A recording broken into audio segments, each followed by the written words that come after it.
Eh ben c'est super! Je fais une vidéo sur les cochenilles et maintenant je vois que j'ai des trips. Génial! Mais comment ils vont? En ce début 2024, alors? Vous avez obtenu tout ce que vous vouliez ou pas encore? Pas encore, soyez pas trop pressés, soyez pas trop pressés.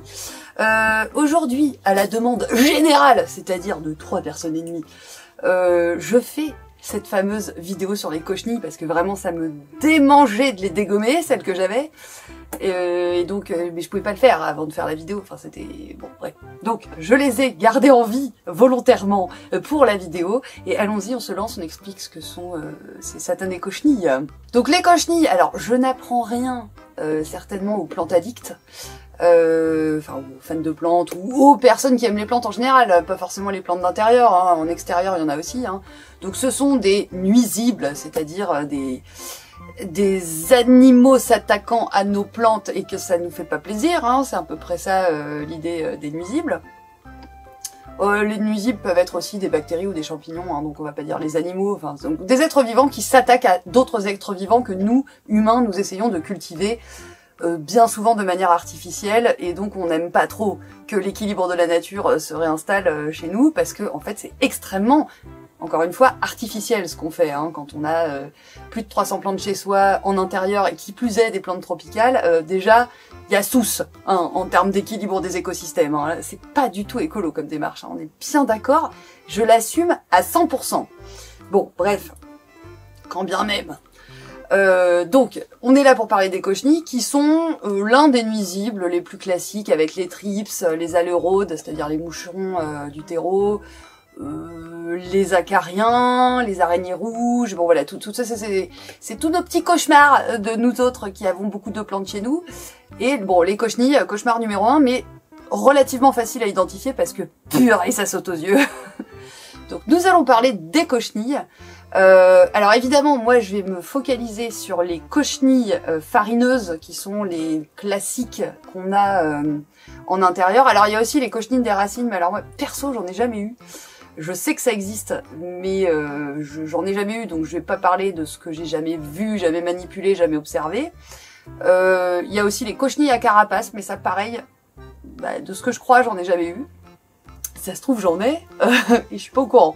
Mais il me semble que ça se voit quand même, hein, parce que c'est quand même des grosses bestioles. Hein, la taille adulte est de l'ordre du millimètre, donc c'est totalement observable à l'œil nu.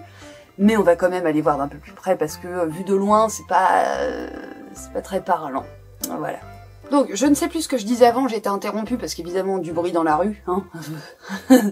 Pourquoi être tranquille en 2024 alors que déjà en 2023 et toutes les années précédentes on n'était pas tranquille?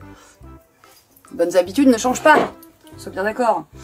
Donc, avant d'aller voir de plus près les dites cochenilles, donc les cochenilles, c'est quoi? Ce sont des insectes, hein, donc des hexapodes. Les hexapodes, ça veut dire qu'ils ont 6 pattes, à la base 2 paires d'ailes, une tête, un thorax, un abdomen. C'est ça un insecte, hein, d'accord?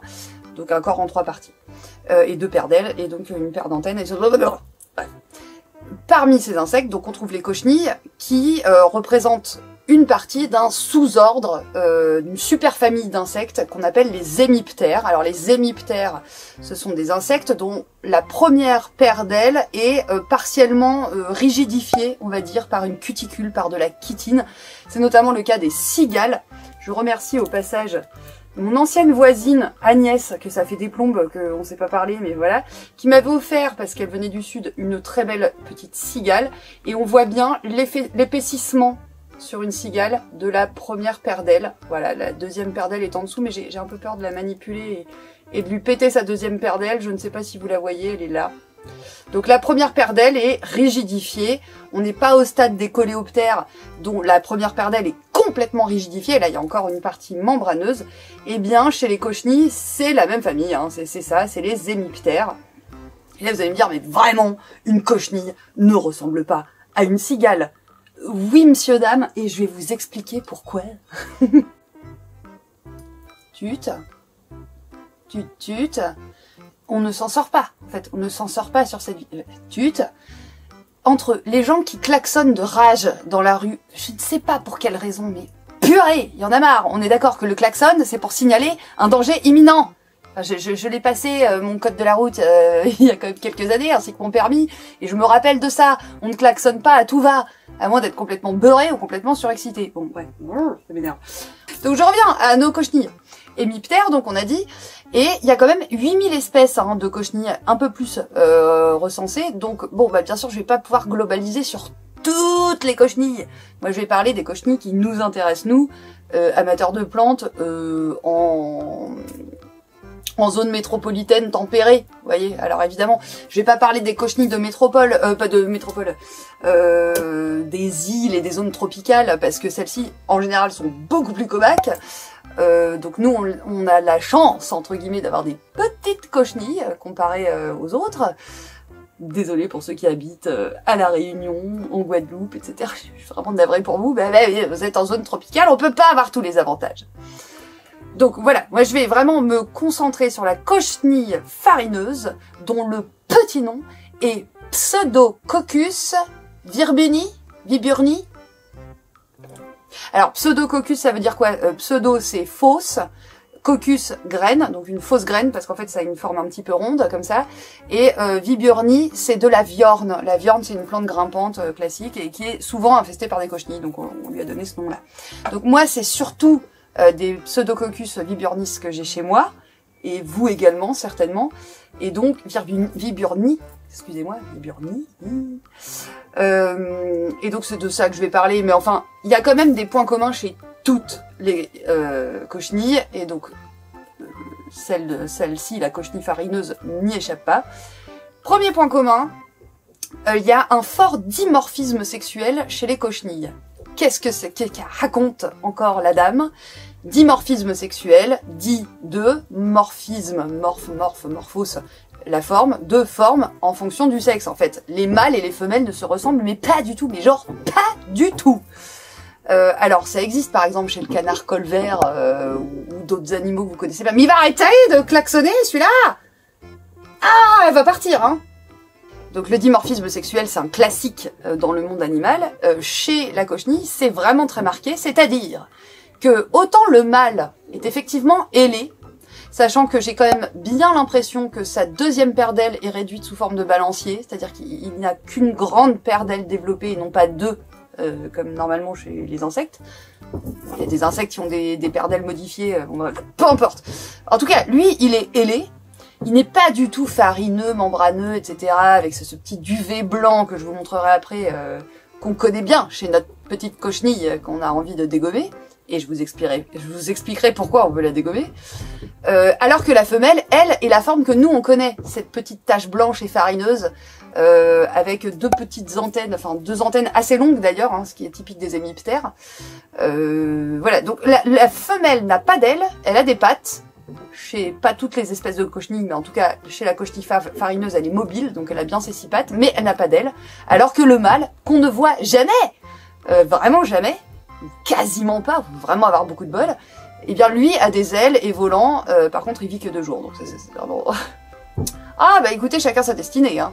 Bon, alors, trêve de blablatage, parce que là, je parle, je théorise, mais j'ai certainement des élèves et éventuellement des abonnés qui voient pas ce que c'est qu'une cochenille, et ça, c'est bien normal, parce que vraiment, avant d'avoir commencé à m'occuper des plantes, je ne savais pas non plus ce qu'était une cochenille. Donc, allons-y tout de suite, allons voir quelle tronche ça a.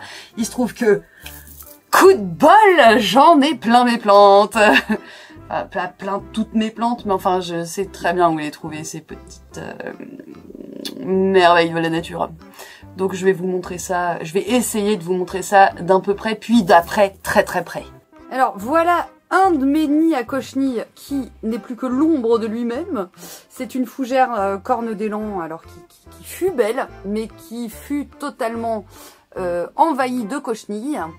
Et alors, à quoi je vois qu'il y a des cochenilles? Alors, il y a la pruine naturelle de la fougère corne d'élan, hein, c'est une protection contre la déshydratation, contre le soleil, etc. Donc c'est une protection naturelle, mais quand même, ce que je vois, c'est des petits amas. Petits amas comme celui-ci, pas très catholique, comme diraient certains. Pas du tout dans la religion, hein, rassurez-vous. Voilà, là aussi, on en a. Bon, alors donc, allons droit au but. On va bien en trouver. Ah bah voilà, ah bah voilà, ah bah il suffit que je le dise. Bim! Voilà les responsables. Mais il va se calmer, l'autre débile! Non mais pardon, mais j'en peux plus, moi, des gens, là, comme ça. Mais allez, mais passe ton chemin et arrête de klaxonner. Oh! Ah mais je suis désolée, moi, ça m'énerve. Regardez bien. Attendez, je vais zoomer.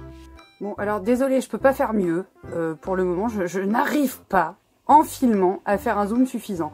Voilà la bête. Je vais tenter de zoomer encore dessus. Donc, vous la voyez, là? Vous la voyez, là? Alors, elle est parfaitement en vie, hein. On voit bien ces petites antennes qui dépassent. Mais on va aller la regarder de plus près au microscope. Donc, voyez cet aspect dufteux, là, comme ça. Et ben, c'est ça, une cochenille femelle, du coup. Ça, c'est une femelle. Et moi, des mâles, perso, je pense en avoir vu une ou deux fois. Mais vraiment, majoritairement, on voit des femelles. Hein. Bon, j'arrête ce plan affreux et je vais essayer de prélever la bête. Bon, donc, passage en voix off. Donc, vous voyez la bête qui se déplace sous la binoculaire et non pas le microscope. My mistake, hein, évidemment, il fallait que j'en fasse une. Ce que je vous ai décrit comme étant des antennes, c'est pas du tout des antennes en voie par rapport au sens de la marche. Hein. Ce sont en fait ce qu'on appelle des cerques, donc des extensions chitineuses à l'arrière de la bête. Alors passons de plus près, allons voir de plus près. La voici donc. Alors je pense qu'elle a un œuf collé sur la trogne. Je vois pas autre chose que ça. Et donc vous voyez qu'elle est totalement mobile. Elle est mobile grâce à quoi ? Eh bien, grâce à des petites pattes que je vais vous montrer tout de suite. Donc là, je l'ai retournée sur le dos et on voit bien qu'elle fait gigoter ses petites pattes, ces 6 petites pattes. Alors, il y en a une qu'on voit moins. Je me demande à quel point je l'ai pas dégommée en la prélevant. Je suis vraiment navrée, pupus. Enfin, clairement, je vous le dis, bon, elle essaye de se retourner. Hein. Je l'ai dégommée après, hein, évidemment. Désolée pour elle. Hein. Et donc, on voit très très bien ce petit revêtement farineux, chitineux, cireux à sa surface. De fort belles images, Julie-Édouard Moustique. Donc, maintenant que vous voyez un peu mieux à quoi ressemble une cochenille de près, une cochenille femelle, entendons-nous, hein, on va expliquer pourquoi on a envie de s'en débarrasser hein, quand on est amateur de plantes et qu'on a envie que ces plantes restent en bonne santé. Eh bien, tout simplement parce que les cochenilles femelles, hein, parce que les mâles, eux, ne sont là que pour un rôle de reproduction, hein, ils vivent 2 à 3 jours maximum. Les femelles sont munies d'un rostre, ce sont des insectes dits piqueurs-suceurs, et donc elles vont se nourrir des fluides de la plante, que ce soit la sève brute qui circule dans les vaisseaux du xylème, ou la sève élaborée qui circule dans les vaisseaux du phloème, voire tout simplement les liquides intracellulaires du parenchyme de la feuille, de la plante, de la tige, etc. Donc ça va dépendre de la longueur du rostre, hein, ce qu'elles peuvent aller atteindre comme type de liquide, mais enfin, elles pompent la plante, elles la pompent. Donc forcément, la plante, ça lui fait pas que du bien. Alors évidemment, s'il s'agit d'une ou deux cochenilles, moi c'est ce que je fais à la maison, hein, je les laisse... je peux les laisser, c'est pas, il n'y a pas péril dans la demeure, mais le problème, c'est que ça se multiplie vite, ces petites bêtes, et qu'à force de pomper tels des vampires toutes les substances de la plante, eh bien, la plante, vous voyez quoi. Bon, donc en général, les cochenilles adultes femelles sont facilement identifiables, hein, vous voyez, elles sont quand même relativement grosses, on arrive à les repérer assez facilement, mais le problème, c'est que pour aller pondre, elles vont se mettre dans les parties planquées de la plante. Alors je parle même pas des cochenilles de racines, parce que elles, on les voit pas, elles sont sous terre, hein. Mais pour les cochenilles farineuses, hein, celles dont je parle, elles vont aller se mettre à l'aisselle des feuilles ou des départs de rameaux, donc à chaque nœud, donc bien planquées dans le petit coin que forme la tige principale avec la ramification. Elles vont aller se mettre, quand on a des feuilles en rosette, elles vont aller se planquer à l'intérieur, tout simplement pour protéger leurs œufs, hein, c'est bien logique. Hein. Elles, leur objectif, c'est de faire un maximum de bébés. Mais alors, du coup, on n'a toujours pas répondu à la question de pourquoi est-ce qu'on ne voit que la forme femelle et quasiment pas la forme mâle. Eh bien, parce que les cochenilles ont un mode de reproduction tout à fait particulier, qui n'est pas exclusif aux cochenilles, hein, qu'on trouve ailleurs dans le monde animal, et qui s'appelle la parthénogénèse. Et la parthénogénèse, c'est quand même assez génial, c'est le principe selon lequel une femelle, sans être fécondée par un mâle, peut donner naissance à des petits qui vont être en fait bien souvent des clones d'elle-même. Donc en fait, elle va être capable, dans le cas de la cochenille farineuse, de pondre des œufs. Alors en fait, elle est ovovivipare, donc elle va pondre des petites larves. C'est-à-dire les œufs vont avoir éclos dans son corps et elle va pondre des formes un peu plus développées qu'un simple œuf. Elle va donc donner naissance à des petits qui, par parthénogénèse, sans reproduction, vont être uniquement des femelles, clones d'elles-mêmes. Voilà, c'est comme si nous, on était capable de donner naissance à des gosses qui sont l'exact clone de nous-mêmes, nous autres femmes. Sauf que il y a un moment dans la population, ça fonctionne pas, c'est-à-dire que oui, les clones ça marche dans un milieu stable, mais si le milieu, l'environnement change, le patrimoine génétique finalement est extrêmement pauvre, et du coup, il faut quand même assurer un petit peu de brassage génétique, un petit peu de mixité, un petit peu de renouvellement, histoire d'avoir des petits qui aient des aptitudes particulières d'adaptation. Et donc, si un mâle, au contraire, féconde une femelle, eh bien, la femelle va mettre au monde des petits qui vont être de façon aléatoire, soit des mâles, soit des femelles, mais en plus grande proportion des femelles. Ce qui explique qu'on voit majoritairement des formes farineuses comme ça, aptères, sans ailes, c'est-à-dire des femelles sur les plantes, mais de temps en temps, sachez qu'il y a des mâles qui doivent se balader, que vous ne grillez pas, puisque 2-3 jours d'existence, on n'a pas le temps de les repérer, tout simplement. Et il féconde les femelles, histoire de renouveler un petit peu le stock, vous voyez, parce que sinon, que des clones, c'est très bien, mais ils ont tous les mêmes aptitudes, et le jour où le milieu change brutalement, ils sont tous foutus en même temps, quoi. S'ils ont une faille, la faille est multipliée sur toute la population, et terminé, fini. C'est pour ça que c'est bien, c'est une ode à la mixité, à la diversité, il faut se mélanger. Mélangeons-nous les gens, c'est important. D'un point de vue génétique, la nature l'a compris bien avant nous. Alors, la fameuse question, c'est comment qu'on s'en débarrasse? Parce que bon, oui, alors, elles ont une utilité ces cochenilles, elles sont évidemment les proies de certains prédateurs dans la nature, etc. Mais c'est sûr que quand on crée un système artificiel, ce genre d'agents perturbateurs, on continue dans le côté artificiel et on a envie de les dégommer. On n'est pas là pour faire une très belle chaîne écologique et accepter que ces plantes crèvent sous nos yeux. Non, c'est pas cette démarche. C'est très beau, c'est très beau, mais a priori, quand on est collectionneur de plantes, on n'a pas envie de les regarder crever en se disant « Oh oui, mais c'est la nature ». Bah non. Donc comment est-ce qu'on s'en débarrasse? Alors, il y a différentes techniques. On peut utiliser des insecticides, c'est-à-dire des produits dont le but est de détruire les insectes. Alors, ça peut être des insecticides dits systémiques, c'est-à-dire qu'ils vont passer dans la plante, et l'insecte, en se nourrissant de la plante, va s'empoisonner et être tué. On peut avoir des insecticides de contact, c'est-à-dire eux, c'est le bazooka, on balance ça à la tronche de l'insecte, et en direct, le machin crève, de l'extérieur. Donc ça n'est pas passé par le système interne de la plante.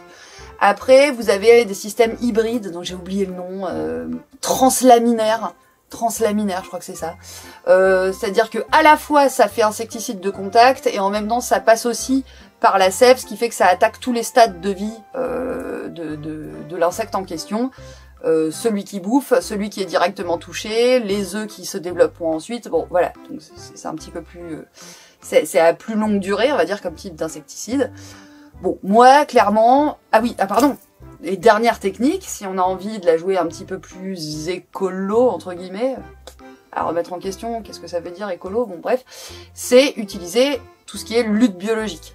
C'est-à-dire ne pas passer par des produits de synthèse, mais passer par des prédateurs naturels. Alors les prédateurs naturels pour les cochenilles, il y a les chrysopes, notamment la chrysope verte, mais je sais qu'il y en a d'autres, certaines espèces de coccinelles, pas notre coccinelle à 5 points classique, d'autres espèces de coccinelles. Tout ça se trouve dans des magasins en ligne notamment, où on peut commander des larves de tous ces animaux.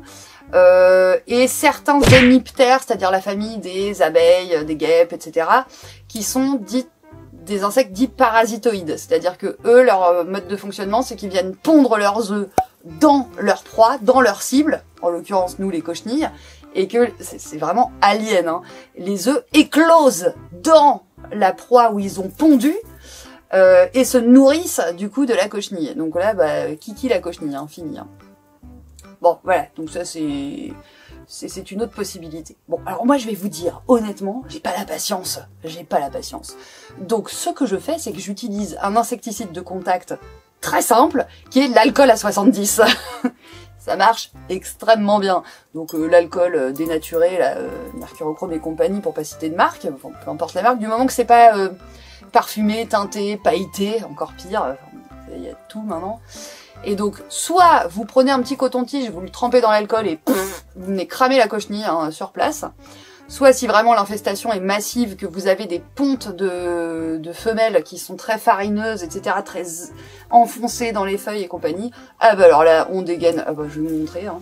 Bah là, on n'hésite pas, on dégaine le Mac Chip Sheet. Donc ça, c'est un mélange d'alcool à 70 et de gel hydroalcoolique pour les mains, pareil, sans parfum, sans rien, etc. À 50-50, je vous balance ça sur le machin, ça coule, mais ça sèche pas trop vite, ça s'évapore pas trop vite, donc ding ding ding, ça vient bien cuire les cochenilles sur place. Alors il y a un petit risque de brûlure pour des plantes un petit peu sensibles, un petit peu fragiles.